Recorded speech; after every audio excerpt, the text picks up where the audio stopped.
Now, in the same way that Richard Branson and Mark Zuckerberg have become anonymous with Virgin and Facebook, Russel Howcroft has become the public face of Channel 10.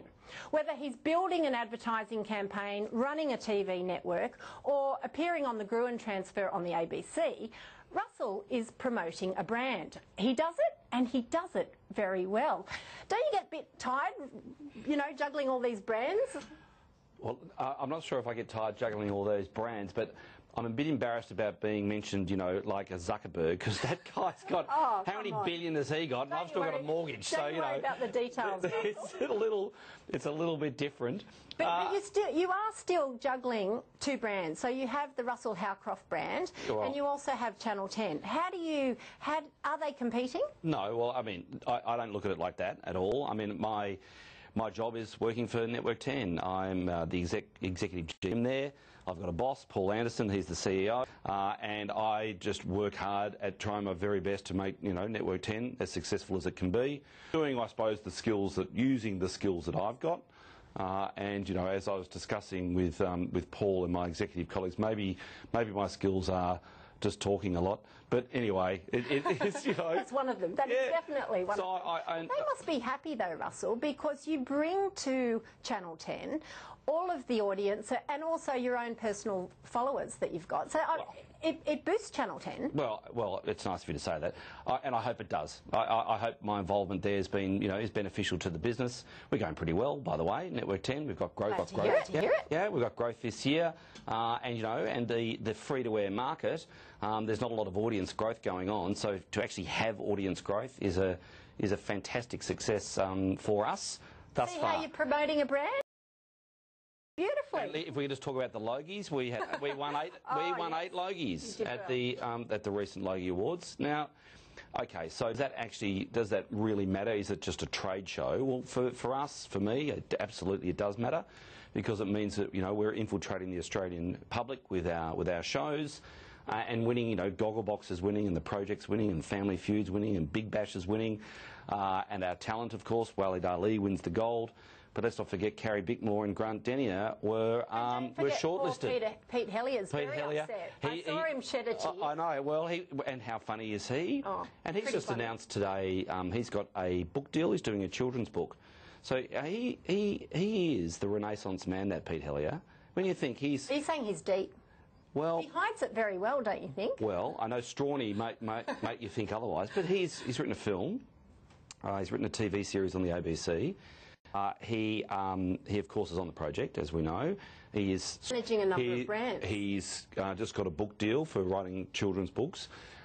He's a diverse and serious talent. He does the comedy show, of course, the Melbourne comedy.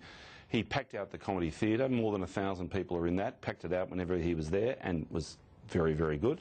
He is very clever. I mean, he's developing his own brand very well. Absolutely. Again, in conjunction, you know, paid work. And yes. I think, don't you think, like, for even small businesses that have to be, you know, getting noticed, having a story to tell and being able to personalise that story is part of matching it up with a brand story? No question. That's 100% right, I should be in Heidi. marketing. No, but that is.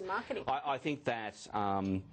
You know, these stories you say, the story behind a brand is critical, and of course, to use marketing, you know, jargon, does have to be authentic, but it genuinely does. You know, I always think about, you know, Levi's. You know, the Levi's tag on the back of the jeans, I do. Where you've got the two bulls or horses just trying to pull the jeans apart. The brown bit. That's all I think of. But the actual image is all around the toughness of the jeans from, you know, the 19th century with two bullocks, I think, trying to pull the jeans apart.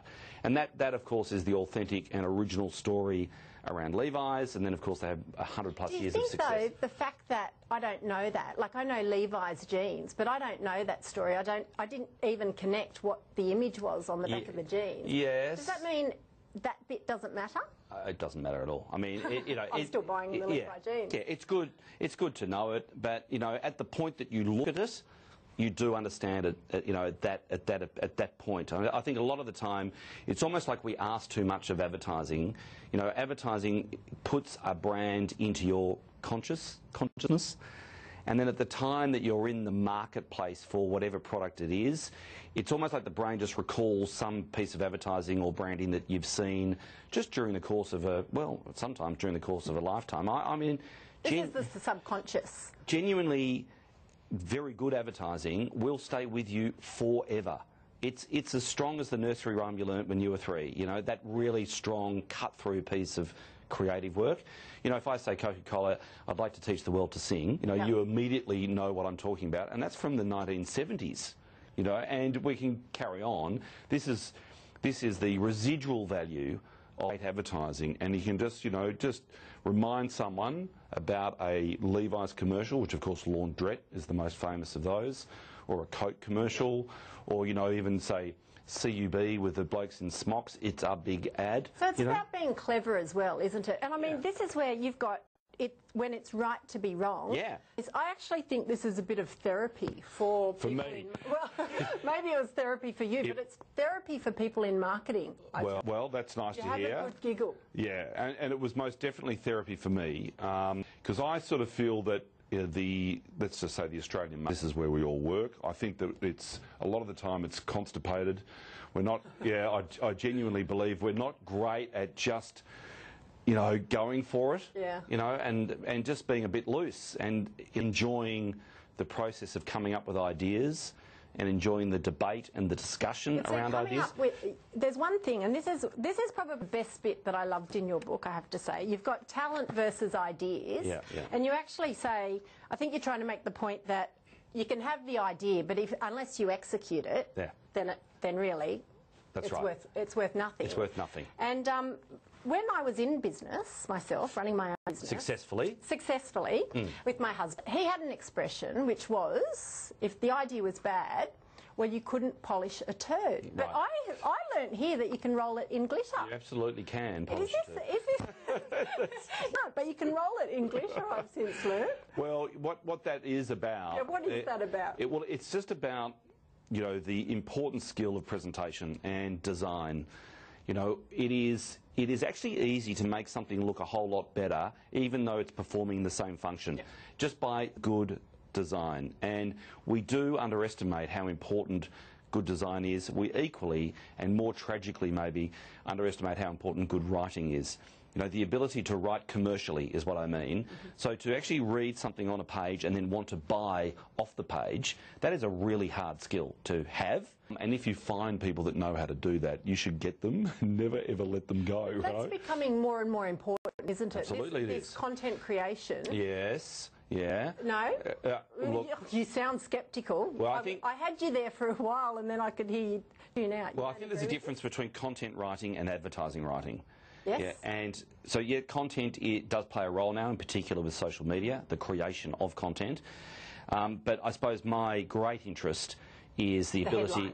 Yeah, it's writing the selling headline. Yeah, the line... selling proposition. Sure, but it's the unique line that makes me want to buy. And I think they've slightly gone off the boil when it comes to the power of just pure TV advertising. You make a good piece of television advertising and this thing, it will sell as a result.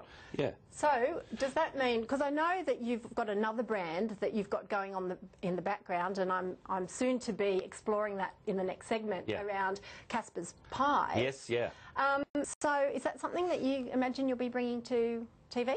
I would so hope that we get to that point. Well, it'll start here, Russell. Yeah. It'll start here. Well, interesting. So the book, I did make a commercial for the book, and I ran the commercial on the television, and at one stage it was in the top 10 on Booktopia, so the online book sales, and I was just beaten by a Christmas elf. That was, but it was Christmas time, so maybe that was okay. But, I felt that being, I'm proudly a TV salesman, very happy to sell television and happy to talk about Network 10. You do it well. You do it well, Russell. And I thought, well, better to make a TV ad about my book. Well, I look forward to chatting with your wife and your sister-in-law very shortly about Casper's Pie. But thank you very much for joining me. Cheers, Heidi. Thanks for having me on. Oh, always a pleasure. Good on always you. a pleasure. Well, I hope you're not hungry, because coming up after the break, we are going to be talking about gourmet pies. But we'll also be talking about the challenges of starting a business a bit later in life. Back soon.